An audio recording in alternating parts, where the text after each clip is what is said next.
eso sería lo que tenía preparado. Quedo a disposición por cualquier consulta.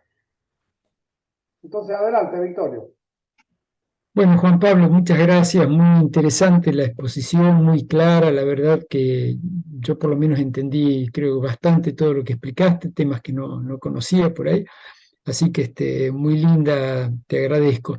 Quería hacerte una pregunta. Vos dijiste que entre la presa, digamos, y la central hidroeléctrica de Cacheuta hay una conducción forzada inicialmente. ¿Ese forzado cómo es bombeado? ¿Eso cómo se hace No, esa conducción? no, me refería a que en hidráulica, digamos, hay dos tipos de flujo, uno por gravedad y otro a presión. Entonces, al ser una conducción cerrada, digamos que Ah, el fluido está en claro. contacto en todo el perímetro de esa tubería.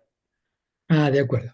Sí, sí, sí, está bien, está bien. Bueno, lo había entendido mal. Bueno, muchas No, gracias. Eso la era todo. Gracias. carga, digamos, Ah, hidráulica que perdón. existe, la diferencia de altura es la que provoca Sí, con esa presión el movimiento del fluido. No es por un desnivel, digamos, gravedad, como ocurre en un canal. sí, de acuerdo.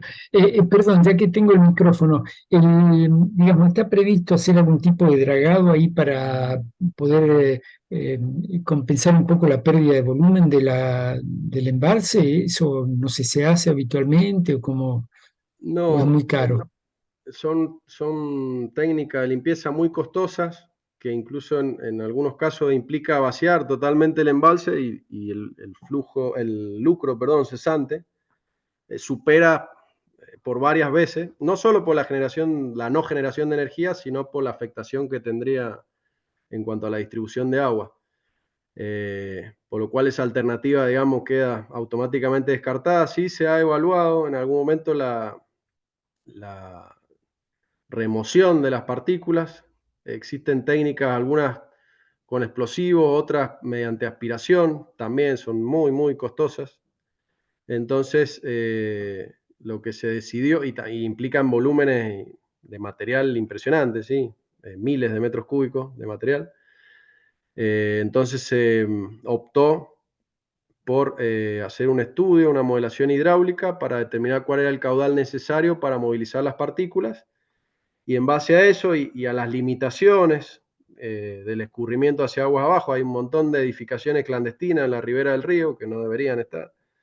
Entonces eso, digamos, limita, lo ideal hubiese sido abrir por encima de 300 metros cúbicos por segundo, pero no se podía. Entonces, bueno, se optó por abrir estos 250 metros cúbicos por segundo y mediante esa maniobra se consiguió limpiar. El año pasado el túnel estaba casi al borde de obstruirse. Eh, Se consiguió bajar casi un poco más de 3 metros y medio de barro, de nivel de barro en la embocadura. Y con la maniobra de este año se observó que durante el verano pasado había habido una recuperación de casi un metro de sedimento y se pudo volver a la situación del año pasado, ¿sí? Manteniendo esos 4 metros despejados en la embocadura. La idea es mantener anualmente estas maniobras de remoción. Antonio Arcuri, adelante. Bueno, antes que nada agradecerte, Juan Pablo, la exposición. La verdad que siempre es bueno escuchar sobre estas obras de importante de ingeniería que tenemos. Y tengo algunos comentarios y algunas preguntas, si me permiten. ¿Sí? Solo que vos hiciste un comentario respecto del cambio climático. En cierta forma, es cierto, son los últimos 120 años de mediciones y los últimos años ha habido una disminución sensible del módulo del río, por llamarlo, o de los caudales, en realidad, pues el módulo es un promedio de caudales. Correcto. Pero más allá de eso, digamos, también hay que observar, y vos lo dijiste al principio de la charla, y varias veces lo reiteraste, al ser un río de régimen exclusivamente nival, lo que es innegable, digamos, es que hay un retroceso glaciario. Eso sí es innegable, que la cota de nieve ha aumentado notablemente en la cordillera. Y bueno, eso es una manifestación, si bien no digamos determinante, pero a mi entender clara respecto de que hay años secos o de baja o bajos en cuanto al tema de la cantidad de agua disponible, y van a continuar esos años porque el retroceso glaciario es indudable. Sería un tema muy interesante para una charla de parte de alguien del IANIGLA, Sí, porque yo, Antonio, lo aclaré, no sé si se salió porque justo se cortó varias veces en esa parte. Lo planteé como una opinión netamente personal, sin objeto de generar controversia. No soy negacionista, pero sí entiendo cuidadoso. No, yo en los también. términos que se plantea, digamos, no coincido. Es posible que exista un cambio, pero que excede al orden de nuestras vidas, y no creo que sea totalmente por efecto antrópico, en eso discrepo. Pero bueno, no es el objeto de la charla entrar en debate, pero sí es Ah, verdad está lo que vos bien. decís, que hay una No, disminución. comparto también en cierta forma la opinión. Pero digo, hay que tener en cuenta varias variables y no solo las mediciones que hace. Sí, sí, Es mi correcto. opinión también, por supuesto. No, no, seguro. Bueno, y respecto de del tema de la colmatación, digamos, Sí, eh, y ahora vamos a entrar en un terreno un poco espinoso, pero realmente entiendo que se solucionaría bastante el tema de la colmatación y de los finos y de todo esto, del atarquinamiento, y además tendríamos un río verdaderamente regulado, integralmente regulado, si al menos tuviéramos una presa más sobre el río Mendoza, que podría ser, por ejemplo, la presa Uspallata. totalmente de acuerdo. Y ese es un tema fundamental y que, bueno, no se le ha dado la importancia, a mi entender, que tiene la construcción de la presa Uspallata sobre el río Mendoza, dando prioridad a obras que no generan, o sea, que van a generar energía eventualmente, cuando en realidad todos sabemos, o por lo menos los que estamos en el tema, de que cualquier manual que se refiere a este tipo de obras dice que lo primero es el uso humano. Primero, bebida y agrícola. Segundo, generación de energía eléctrica. Tercero, turismo. Y cuarto, otros usos. Y entonces, lamentablemente, y esto lo voy a decir, es mi opinión, no pretendo que me digan que la comparten, pero es mi opinión, decidir hacer una presa sobre un río que ya está regulado, que tiene 3 presas en la provincia, y no hacer la presa Uspallata, es un gran desacierto de parte del gobierno de la provincia. Coincido Discúlpenme, totalmente con vos, Antonio. lo tengo que decir como Sí, mendocino, como ingeniero, que soy preocupado por el futuro del gran oasis norte, que es además el que sirve el río Mendoza. sí. Eso es un comentario que no quería dejar de hacer. Le No, quiero... coincido, si me permitís interrumpirte un pequeño ¿Cómo paréntesis no? para reforzar tus argumentos, que los comparto totalmente.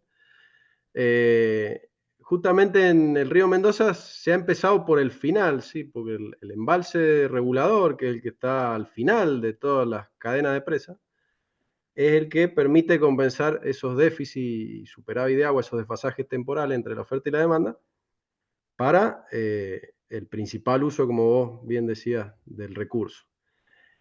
Y los que están aguas arriba, que frenan, digamos, toda esa llegada de sedimentos y cuyo uso es únicamente para generar energía hidroeléctrica, debieran haberse construido. En el caso del río Mendoza hay un proyecto muy ambicioso, Cordón del Plata, donde está una de estas presas que es Uspallata, la inmediata aguas arriba de Potrerillos, Y coincido totalmente con vos en lo que decías. Incluso era un desacierto, a mi criterio, Portezuelo del Viento, porque era una obra que estaba sobre un río que ya se sabía, que estaba en el Coirco, que iba a requerir de la aprobación de las otras provincias, que se vendía, digamos, marketineramente como que era 5 veces más grande que Potrerillo. Lo que era 5 veces más grande era el volumen de embalse, no la generación de energía hidroeléctrica, que era prácticamente igual a la de Cacheuta.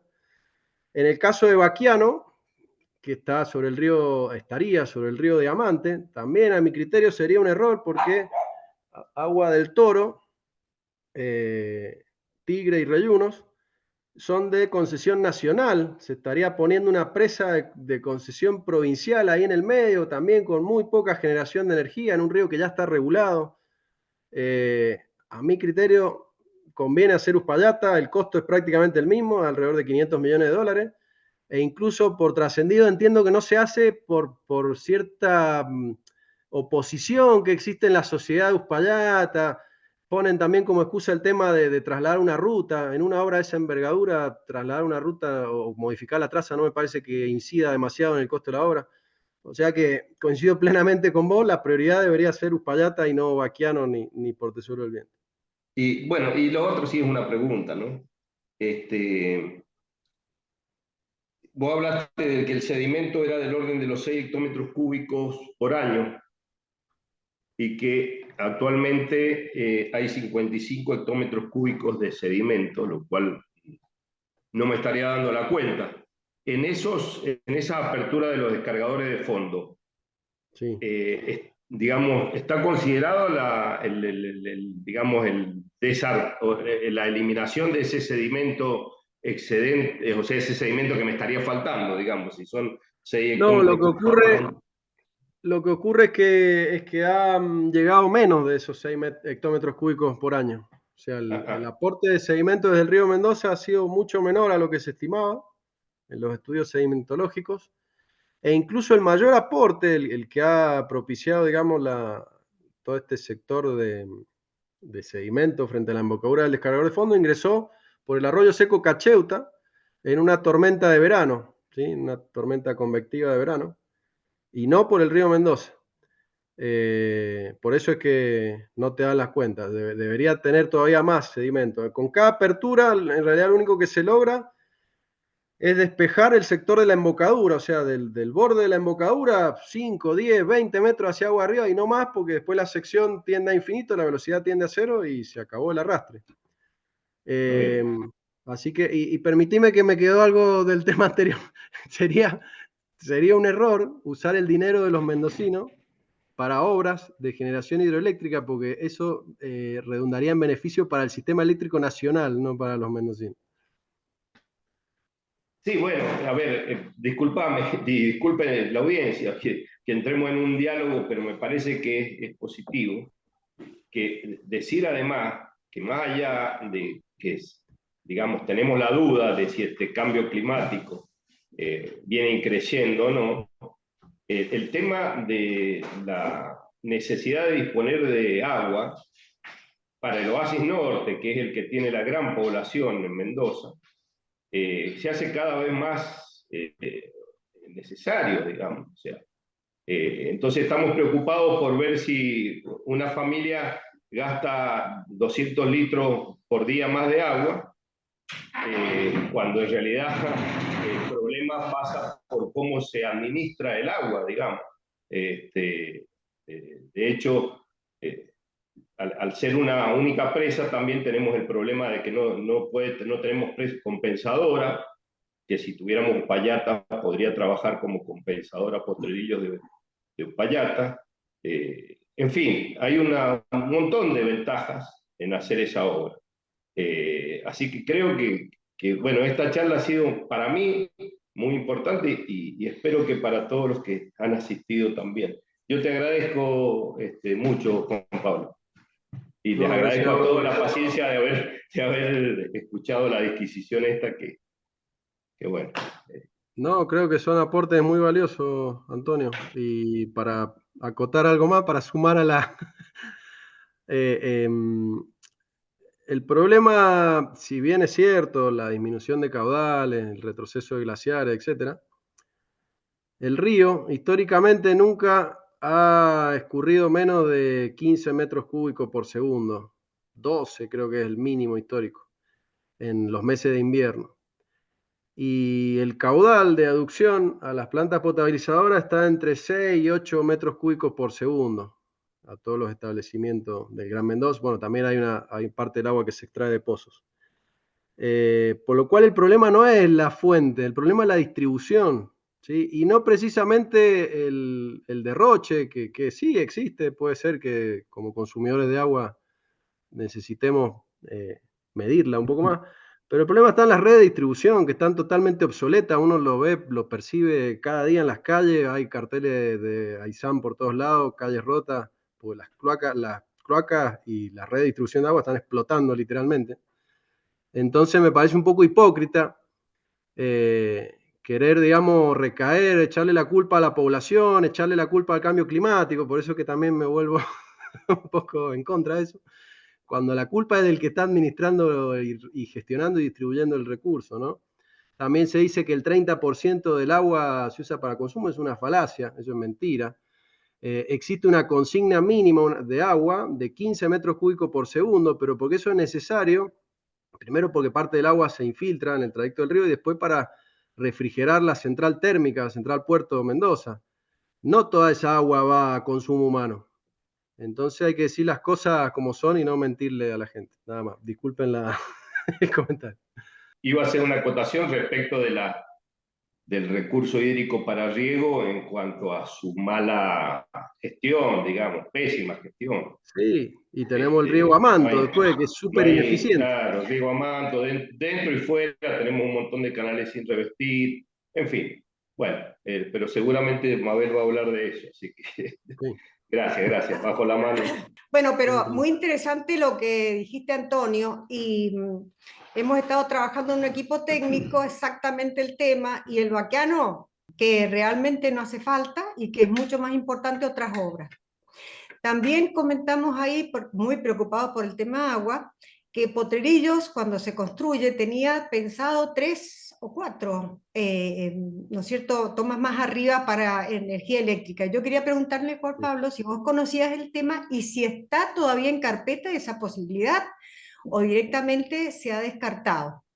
Sí, es el famoso proyecto Cordón del Plata. Lo que pasa es que ese Claro. proyecto tiene un costo de 3.000 millones de dólares. Todas las presas, ¿no? Pero como decía Antonio, podría empezarse a avanzar sobre Uspallata, que sería la presa que le daría gran solución a la sedimentación del embalse regulador que es Potrerillo y que tiene un costo de 500 millones de dólares, que es totalmente viable para el monto este con el que cuenta Claro. la provincia, digamos. Y otro, Juan Pablo, 2.000 ¿cuántos años te parece que nos va a seguir sirviendo Potrerillos? Porque ya llevamos 20 años, creo que estaba pensado para 25. No, Estamos... en realidad, un poco la vida útil del embalse tiene que ver fundamentalmente con la sedimentación. El volumen de agua, no recuerdo de memoria exactamente el dato, pero digamos que el volumen útil es el que está entre la cota mínima, que coincidiría con el umbral de la hora de toma, y el nivel máximo normal. Esos son 40 metros de altura de líquido. No quiero dar un dato, pues no lo tengo en la cabeza exacto, pero que es mucho más, ¿no? La vida útil de una presa de embalse está por encima, lejos de los 50 años, 50, 70 años. Una vez que el sedimento llegue a la hora de toma, ahí sí, estamos al horno porque no puede Claro. subir más de eso, ¿no? Pues si no obstruye No, la lógico. toma, directamente no se puede sacar más agua. Claro, claro. Bueno, y de lo que vos hablaste del riego, en reuniones técnicas que hemos invitado a irrigación, los ingenieros agrónomos para que nos digan qué está pasando, como vos decís que nos mienten. Bueno, y ellos, yo me acuerdo que el 10% del agua del río Mendoza iba para bebidas, y ellos dijeron que ahora es el 40%. Por eso te digo, es mentira. Bueno, o sea que imagínate que al riego, que si bien decimos que no está bien manejado, el riego a manto de los viñateros, le estaría quedando, imagínate, la mitad.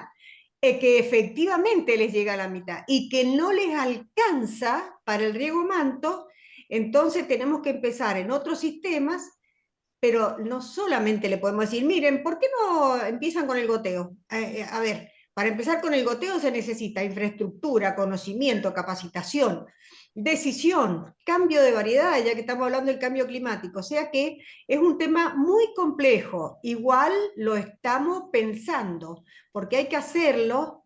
Bueno, y estuvimos reunidos con ACOBI hace muy poquito y yo le dije lo del tema del riego por goteo, entonces ellos me dijeron que habían hecho una prueba y que por las heladas, al no tener humedad, el camellón no, hacía 3 años que no cosechaban. Entonces yo les comenté que en los frutales, antes de poner el riego por goteo, porque en este caso sería un cultivo que ya estaba, ¿no es cierto?, con un sistema de riego, entonces que paralelo al surco, les hacen una poda, una corta de raíces para que se vuelva a formar un núcleo de raíz, digamos, pegadito al goteo, ¿no? Esa gota gigante que forma el goteo porque no se desparrama parejito. Bueno, así que nos hemos comprometido a que ahora van a hacer, escuchando, ¿no es cierto?, esto que no lo conocían, van a hacer una prueba en 1 hectárea para ver si haciendo esa poda efectivamente solucionan el tema de las heladas.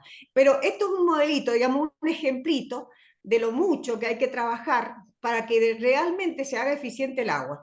Y por el lado de las infraestructuras que decimos que están obsoletas, bueno, no será en los próximos 4 ni 8 años porque no hay un peso, así que no creo que se pueda reparar el sistema y se va a seguir perdiendo agua, a menos que cada uno en su casa va a hacer lo que pueda, ¿no es cierto? Ahora van a poner medidores, creo, entonces más nos va a dar miedo y más vamos a tratar desde el hogar, que nosotros no somos los que más derrochamos, digamos, sino al contrario, la población, el ciudadano siempre es el que está más predispuesto a aceptar todos los requisitos, ¿no es cierto?, ser solidario y hacer ahorro de agua, cerrar la canilla, arreglar las goteras, todo.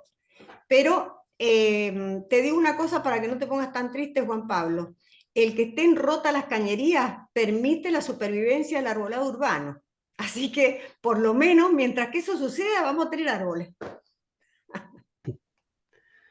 Sí, a ver, Gracias, Juan Pablo. no, gracias, Mabel, por el aporte. Irrigación es un ente muy importante. El problema es que, a mi criterio, ya no es más autárquico, o sea, tiene una relación con el poder político, y lo mismo a ISAM, ¿sí? O sea, entonces cuando se gestiona de todo desde el mismo lugar, y lógico que uno va a buscar echarle la culpa a otro. Si fuesen organismos independientes, entiendo que buscarían ser eficientes.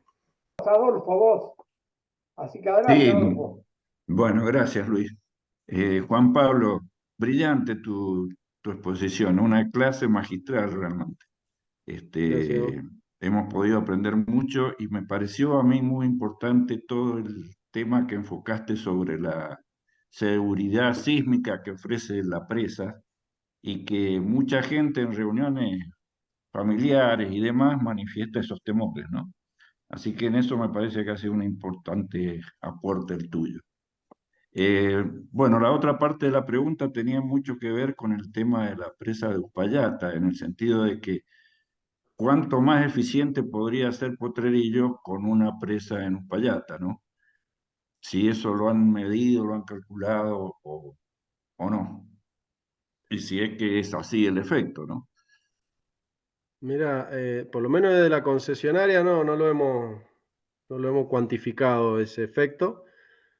No sé, desconozco si desde la provincia se ha hecho, pero entiendo, o sea, la evidencia empírica, digamos, y todos los conceptos teóricos de la hidrología y de la hidráulica indican que es necesaria esa obra para evitar la sedimentación de Potrerillo. Como digo, acá se arrancó al revés, ¿sí? Se arrancó por el final. Por el final. El embalse regulador, que es el último, el que está agua abajo, es justamente el que tiene que permitir abastecer de agua y por eso no puede perder su capacidad. Por eso es que se construyen otras presas aguas arriba, que no importa si terminan atarquinándose porque simplemente generan desniveles para saltos para poder generar energía.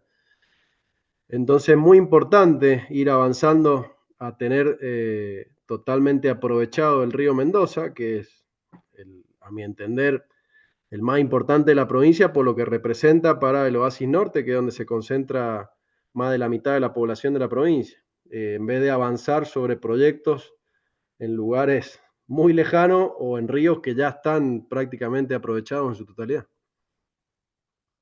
No sé si vos sabés, pero ¿desde dónde aparece esa especie de presión para no avanzar con ese proyecto?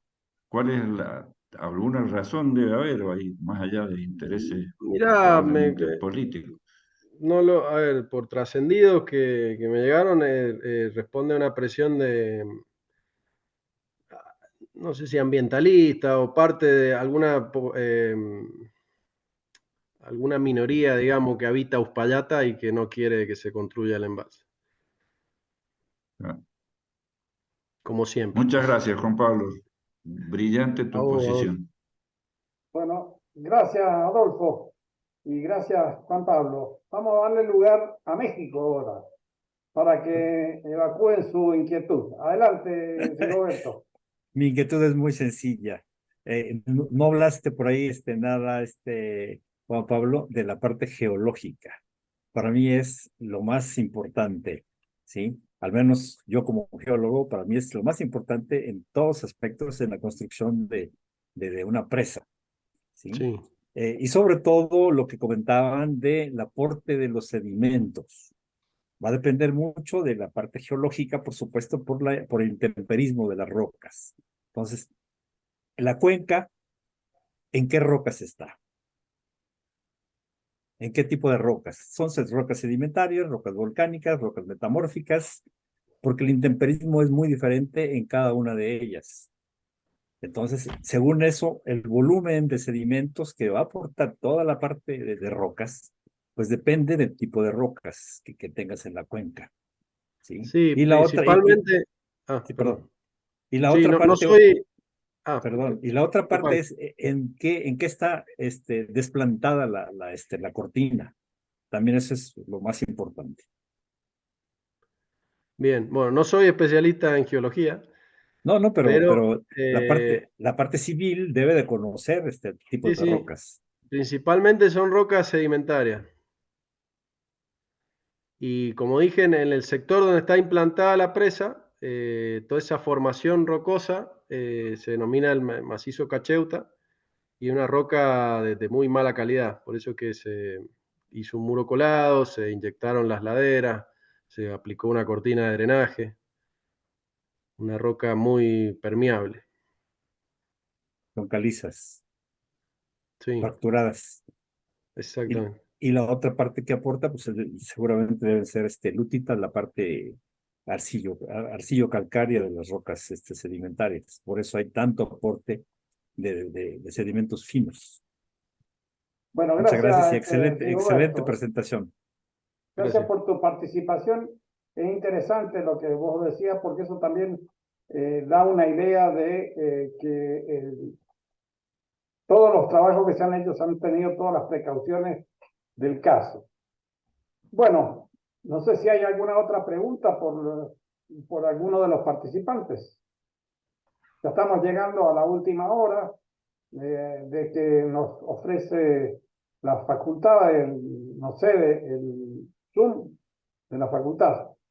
Así que yo, si no hay otra pregunta, le pasaría el micrófono a Raúl Pía para que nos dé las últimas, digamos, palabras que siempre hacemos cuando se terminan las charlas.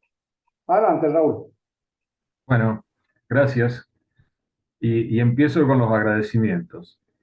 Juan Pablo, te agradecemos enormemente Y agradezco también a la Facultad Regional Mendoza de la UTN, que nos brinda siempre mucho apoyo. Todo esto también sirve para eliminar las falsas opiniones. Aquellos que se ponen a hablar sin mucho conocimiento no permiten que las obras se hagan ni nada. Entonces, creo que el tener especialistas que saben y que de esa manera aportan conocimientos, pueden de alguna manera facilitar para que las cosas se vayan haciendo bien en el futuro.